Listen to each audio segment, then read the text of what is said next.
Hello, दंडवत प्रणाम. पुन्हा एकदा आपल्या नवीन व्हिडिओमध्ये तुमचं स्वागत आहे. तुमच्यासाठी मी आज कटोरी ब्लाऊज कटिंग करून दाखवणार आहे. 32 साईजची कटोरी कटिंग आहे ही. चला तर आपण आता सुरुवात करूया. सगळ्यात पहिल्यांदा आपल्याला असं हे अस्तर टाकून घ्यायचं आहे. त्यानंतर आपल्याला हे अशी घडी घालून घ्यायची.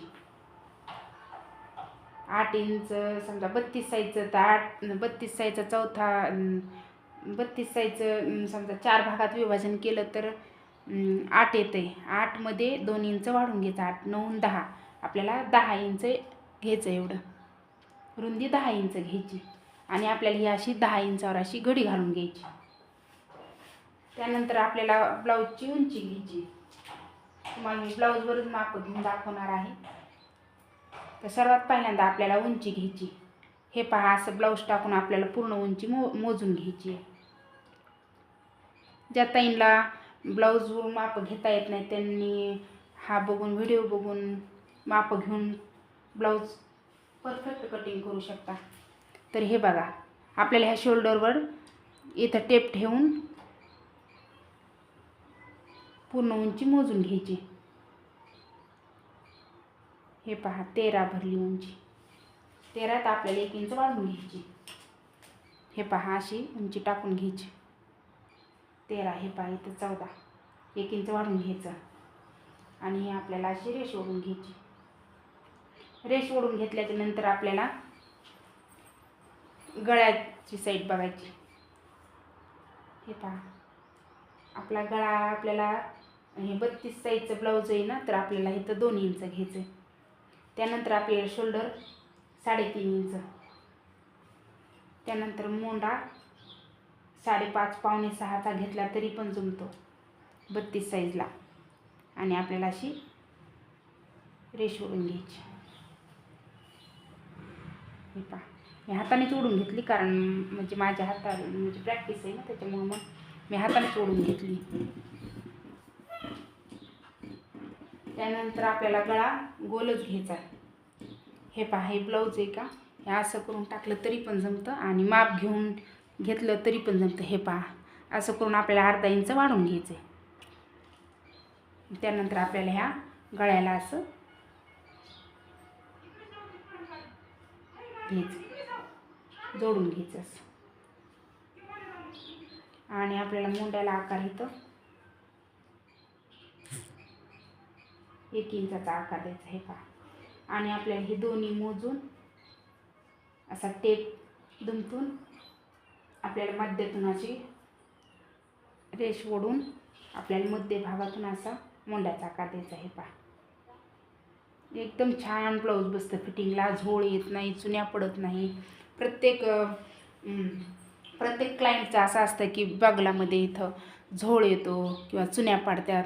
तर अशा प्रकारे आपण कापलं तर अजिबात आपल्याला झोळ येणार नाही.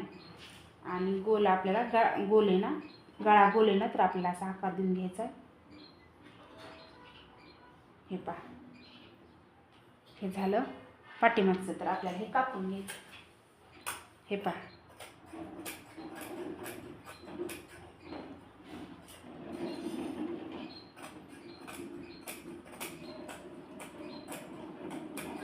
एकदम परफेक्ट ब्लाऊज बसतं.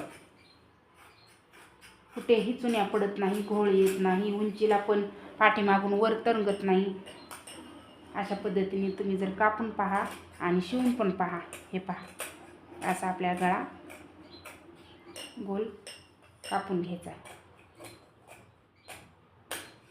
पाहू शकता तुम्ही किती छान आलेला आहे. हे पहा, शिवल्याच्या नंतर एकदम छान एकदम बसतो गळा, खूप छान बसतो. त्यानंतर मी मोंड्याचं माप काढून घेतलेले, तर तुम्हाला मी कसं अस्तरवर टाकायचं ते पण सांगते. हे पहा, तसं माप जर टाकायचं असलं तसं पण येतं, पण मी माप काढून घेतलेलं आहे.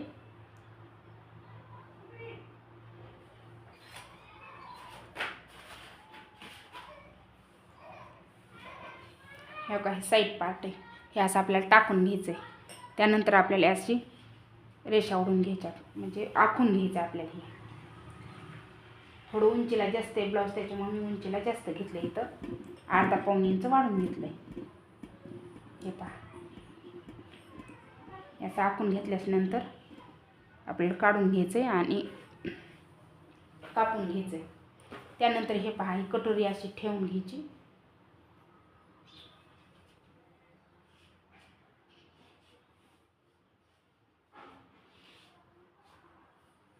ही कटोरी अशी आखून घ्यायची आहे.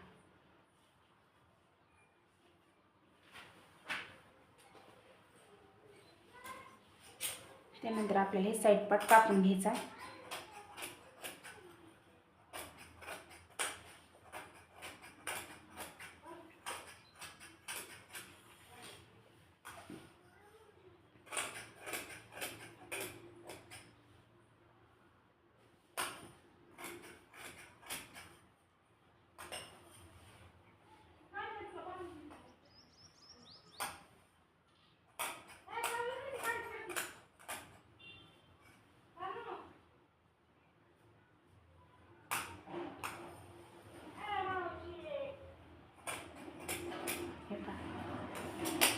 हे झाला साईड पार्ट. त्यानंतर आपल्याला कटोरी कापून घ्यायची.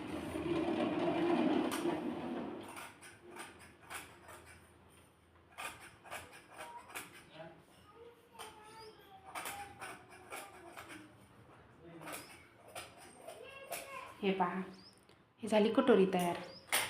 त्याच्यानंतर आपल्याला क्रॉसपट्टी काढून घ्यायची.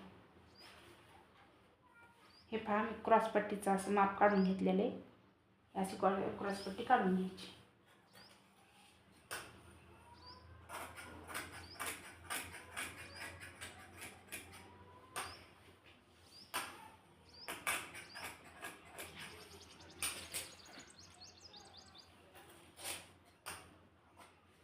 ही पहा, क्रॉसपट्टी तयार आहे. हे पहा, क्रॉसपट्टी.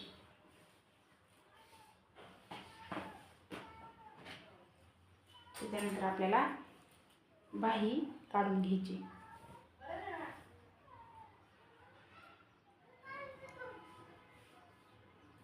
हे पहा, अशी घडी घालून घ्यायची. कपड्याची अशी घडी घालून घ्यायची. अद्याप तुम्हाला ब्लाऊजवर माप घेऊन दाखवते बाहीचं. तर हे पहा, त्यानंतर आपल्याला ब्लाऊज घ्यायचं आहे असं.